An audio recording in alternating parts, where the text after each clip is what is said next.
সময় আমাদেরকে দিয়েছে শুধু অবহেলা আর হতাশা, ধ্বংস করে দিয়েছে স্বপ্ন, শেষ করে দিয়েছে জীবনটা। হ্যাঁ, এটাই এক অবাগা প্রবাসীর জীবন গল্প।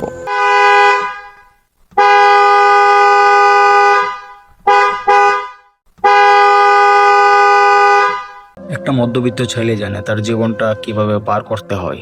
এই দুনিয়াতে তার ইচ্ছে স্বপ্নের কোনো মূল্য নেই। পরিবারের চাপ, গ্রামের মহল্লার মানুষের চাপ, সব মিলে তার জীবনটা খুবই এলোমেলো। সে জানে না তার জীবনটাকে সে কিভাবে গোছাবে, কিভাবে সুন্দর করবে, গড়ে তুলবে। সে সময়ের জন্য, পরিস্থিতির জন্য তার ট্যালেন্টকে দেখাতে পারে না, কাজে লাগাতে পারে না। ওই যে আত্মীয় স্বজন, গ্রামের মানুষজন বিকেলে চায়ের স্টোরে বসে সুন্দর গল্প করা লোকগুলো খুঁজে বেড়ায় কার বাড়িতে উপযুক্ত ছেলে হয়ে গেল। সে এখনো বেকার কেন, কাজ করছে না কেন। জানি না কেন গ্রামের মানুষজন এরকম, কেন একটা ছেলের পেছনে লেগে যায়। 18 বছর হয়ে গেলেই তাকে কেন বিদেশ পাঠানোর জন্য উঠে পড়ে লেগে যায়। সেই 18 বছরের ছেলেটার মন কি চায়, সে কিভাবে থাকলে সে খুশি থাকতে পারবে, একবারও কি পরিবারের লোক, সেই গ্রামের লোক, আত্মীয় স্বজন বুঝতে চেয়েছিল? কেনই বা চাইবে? তারা তো মনে করে একটা ছেলে প্রবাসে আসলে প্রতিষ্ঠিত হয়ে যায়। প্রবাসে আসার পর সেই ছেলেটার জীবন কিভাবে কাটাতে হয়, সে কিভাবে কাটায়, কিভাবে থাকে, কেউ কি জানে?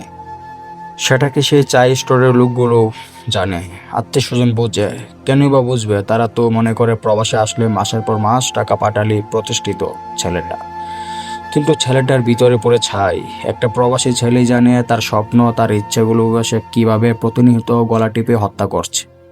সে চাইলেই অন্য কিছু করতে পারতো দেশে, কিন্তু ওই যে পিছনে লেগে থাকা লোকগুলো জন্য আজ সে ভীষণ একা, এক অবাগা প্রবাসী। তার মন আজও কি চায়, কেউ কি জানতে চেয়েছে? সে প্রতিটা সেকেন্ড কিভাবে কাটায় কেউ জানে?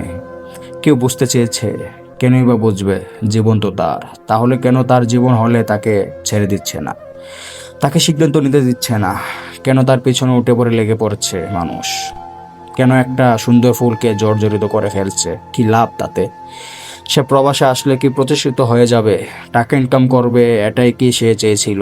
তার জীবনে তো আরো অনেক কিছু চাইতে পারতো, আরো ভালো কিছু করতে পারতো চাইলে। তাহলে কি দাঁড়ালো? শেষ পরিণতি মৃত্যু।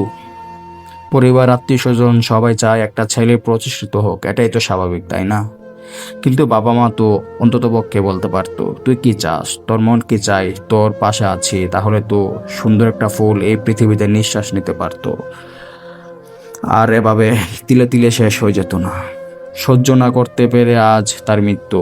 এটাই কি চেয়েছিল? এটাই কি তার কপালে লেখা ছিল? বলছে কি আশেপাশের বাড়ির মানুষ, গ্রামের আত্মীয় স্বজন কথায় কানে না দিয়ে এই যে অবাগা ছেলেটা না, তাকেই বলুন না, তুই কি চাস, তোর ফিউচারে কি করতে চাস, তোর মন কি চাই, তাহলে তো একটা জীবন সুন্দর হতে পারে। এরকম তাজা ফুলগুলো নিঃশ্বাস নিতে পারে স্তুতিতে। আর দুর্ভাগা প্রবাসীর ছেলেটার জীবনটাও সুন্দর করে কাটাতে পারত পরিবারের সাথে।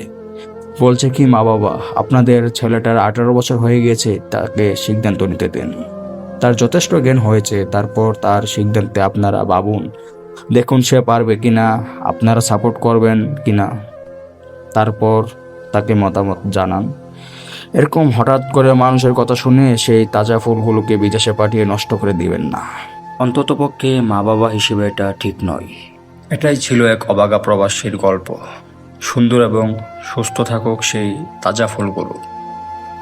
হ্যাঁ, এটা বাস্তব। একটা মধ্যবিত্ত পরিবারে একটা বয়স্ক 18 বছরের ছেলে বেকার থাকাটা অনেকটাই খারাপ পরিস্থিতির মধ্যে আসে দাঁড়ায়।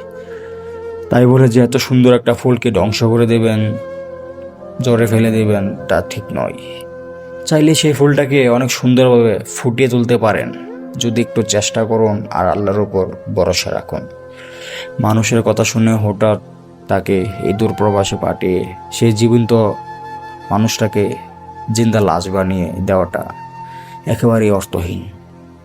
চাইলে সেই সুন্দর ফুলটা তার পরিবারের সাথে, তার ফ্যামিলির সাথে, মা বাবার সাথে, ভাই বোনের সাথে, সবার সাথে সে সুখে থাকতে পারতো। সে অনেক কিছু করতে পারতো।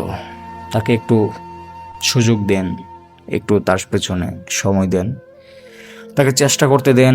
আল্লাহর উপর ভরসা রেখে তাকে সাপোর্ট করুন। দেখবেন সত্যি সে অনেক বড় হবে, সুন্দর হবে, তার জীবনটা অনেক ভালো হবে। চাইলে সে আরও ভালো কিছু করতে পারতো এই প্রবাসে না আসে। কি হলো এই প্রবাসে এসে? লাভ কি? ভালো না। এই প্রবাসে সে তো একেবারে ভালো না। সে তো অনেক খারাপ অবস্থায় ছিল, শেষ পরিণত সে সহ্য না করতে পেরে মৃত্যু ঘটল। এটা কি ভালো হলো? এখন তো দুকুলেই হারালেন, ছেলেও হারালেন, সেই মানুষের কথার ভিত্তিহীন। কোনো লাভ হলো? হয়নি। তাই বলে কি ছেলেটাকে একটু সুযোগ দিন, তার চিন্তা ভাবনার আপনারা মতামত নিন, আপনারা ভাবুন, চেষ্টা করুন, ইনশাল্লাহ হবে। একটু সময় দেন, একবার হয় নাই, দ্বিতীয়বার হয় নাই, তৃতীয়বার হবে ইনশাল্লাহ, যদি চেষ্টা করুন। চেষ্টার কমতি রেখে পিছিয়ে যাওয়াটাই জীবনে সবচেয়ে বড় বোকামি, ভুল। তাহলে জীবনে কিছু করা যায় না। পিছিয়ে যাওয়া মানে হেরে যাওয়া, আর হেরে যাওয়া মানে একটা তাজা ফুল নষ্ট হয়ে যাওয়া। আজ পরিবার, আত্মীয় স্বজন, গ্রামের লোকজন, চা স্টোরের লোকজনের কথা ভেবে সেই ফুলটা দূরপ্রবাসে এসে তার কি হলো? মৃত্যু হলো। এটা কি ভালো হলো? এটা ভালো হয়নি মোটেও। চাইলে সেই ফুলটা আরও ভালো কিছু করতে পারত। এটা ছিল এক অবাগা প্রবাসের গল্প। সুন্দর এবং সুস্থ থাকুক সেই তাজা ফুলগুলো, সেই সুন্দর ফুলগুলো ফুটে উঠুক প্রতিটা বাগানে, মালি হয়ে পড়ে যাক আনাচে কানাচে। সে সুন্দর হোক, ভালো হোক, তার পরিবারের সাথে থাকুক, হাসি খুশি থাকুক, ভালো থাকুক। প্রত্যেকটা পুরুষ এটাই চাই। তাদের জীবন নিয়ে এভাবে খেলা করাটা ঠিক নয়। তারাও চায় তার পরিবারের জন্য, তার ভবিষ্যতের জন্য কিছু করতে, কিন্তু ওই যে সময়ের জন্য, চেষ্টার জন্য, ভুল ডিসিশনের জন্য আজ পিছিয়ে পড়তে হয় এবং জীবনটা শেষ হয়ে যায় তিলে তিলে। সহ্য না করতে পারা লোকগুলি শেষ পরিণতি কি হয়? মৃত্যু হয়। মৃত্যু থেকে ভালো কিছু করতে চাইলে ভুল ডিসিশন থেকে বিরত থাকতে হবে এবং চেষ্টা করতে হবে। চেষ্টার কমতি রাখা যাবে না। চেষ্টার কমতি থাকলেই তাজা ফুলগুলো নষ্ট হয়ে যাবে, জ্বরে পড়ে যাবে, শেষ পরিণতি তার মৃত্যু ঘটবে। এটাই সবশেষে একটাই কথা, ধীরে স্বস্তিতে ভাবুন, চেষ্টা করুন, হাল না ছেড়ে যথেষ্ট পরিমাণ চেষ্টা করুন, ইনশাল্লাহ হবে। ফুল চাইলে সুন্দর করা যায়, অনেক সুন্দরভাবে ফুটিয়ে তোলা যায়, যত্নে রেখে ভালোবেসে গড়ে তোলা যায়।